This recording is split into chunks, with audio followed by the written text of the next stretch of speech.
Je vais maintenant vous montrer la planche de patron. Alors la planche de patron, c'est un grand papier sur lequel on va avoir les tracés de chaque pièce de tissu à couper.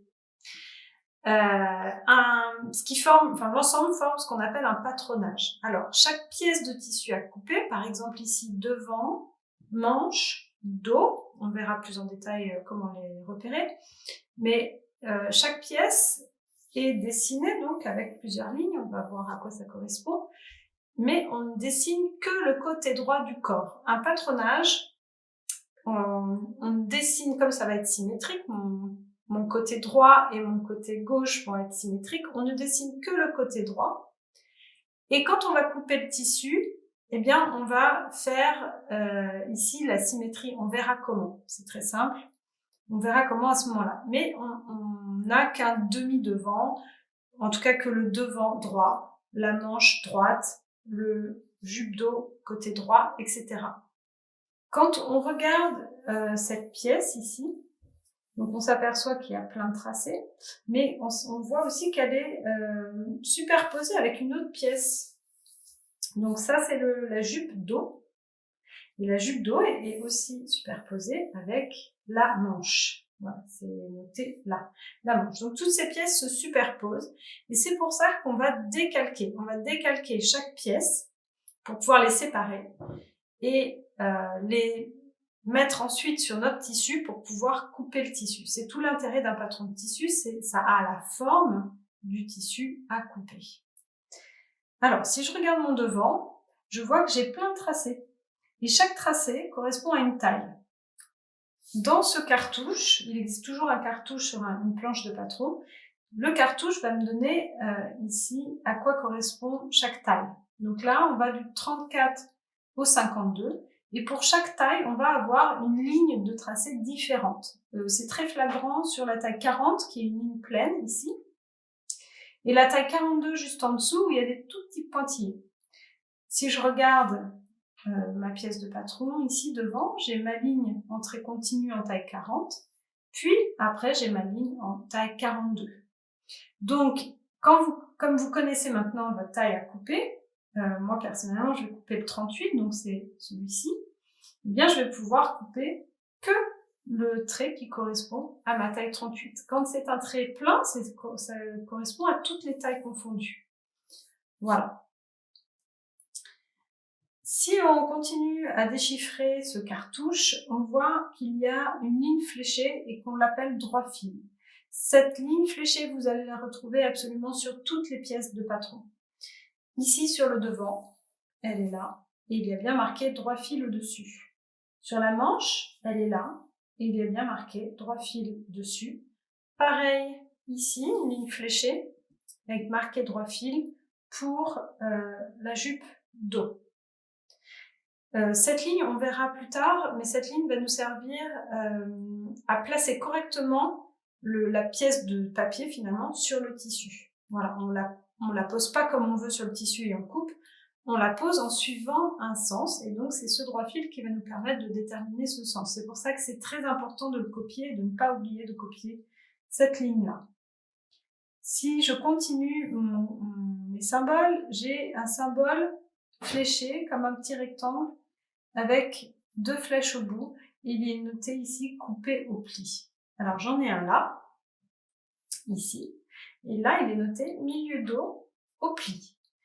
Alors on verra ça en détail quand on va couper le tissu, on verra qu'on plie le tissu en deux et que donc on positionne cette ligne-là sur le pli du tissu. Mais on verra pourquoi et comment quand on va faire la coupe du tissu.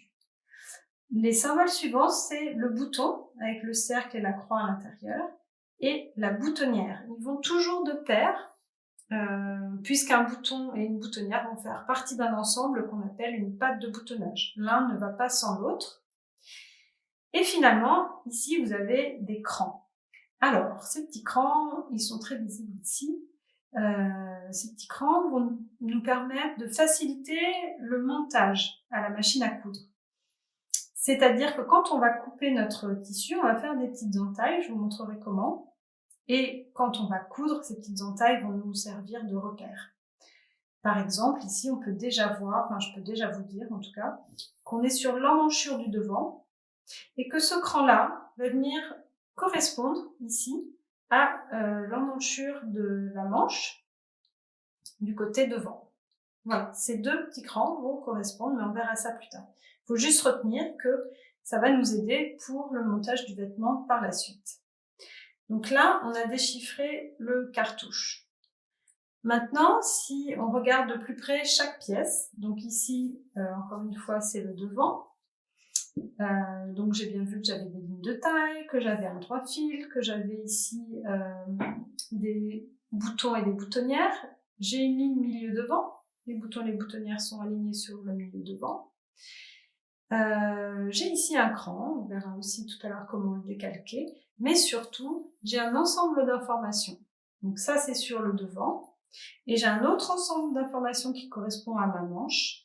Et un autre ensemble d'informations qui correspond ici à ma jupe dos. Alors, qu'est-ce que j'ai? J'ai un nom de modèle qui est commun à tous les cartouches ici. Ensuite, je vais avoir le nom de la pièce. Chaque pièce a un nom différent et chaque pièce a un numéro différent. Ici, mon numéro 1, ça va être mon devant. Mon numéro 5, ça va être la manche. Et mon numéro 7, ça va être la jupe dos. Là, la dernière information, c'est dans quelle matière je le coupe. Donc ici, je le coupe en tissu. Et combien de fois je le coupe? Je le coupe 2 fois en tissu. 2 fois pourquoi? On l'a dit tout à l'heure, une fois le côté droit et une fois sa symétrie, le côté gauche. Ici, c'est pareil pour la manche, tissu coupé 2 fois. Une fois côté droit, une fois côté gauche. En revanche, pour la jupe dos, il est noté coupé une fois au pli. On verra comment on positionne les tissus et comment on les coupe une fois ou 2 fois lorsqu'on va couper le tissu réellement. Je pense que je n'ai rien oublié, non, c'est à peu près tout. Alors, sur une même planche de patron, ça va se superposer. Ici, j'en ai 2 pour le même vêtement. Donc, j'ai d'autres formes. Vous voyez ici, j'ai une petite forme qu'on appelle en forme d'O, qui contient aussi ce symbole au pli, qui contient aussi le 3 fils, qui a un cartouche et donc toutes les tailles. Là, j'ai un dos. Voilà. Ici, tout ça, c'est l'enforme devant. C'est noté là. Toujours le 3 fils. Le 3 fils est toujours sur chaque pièce. Et pour finir, j'ai la jupe devant. Voilà, avec son 3 fils. Alors, parfois, il y a des informations, par exemple, coupées ici pour la version courte. Ça veut dire que si je fais la version courte, je vais tout tracer, mais je vais m'arrêter là. Voilà, je vais tracer tout ça. Par contre, si je fais la version longue, il va falloir que j'ajoute de la longueur et je vais donc tracer l'ensemble. Voilà, donc je pense avoir fait le tour. Les 2 planches de patron ici rassemblent l'ensemble des pièces pour faire la robe du livre challenge.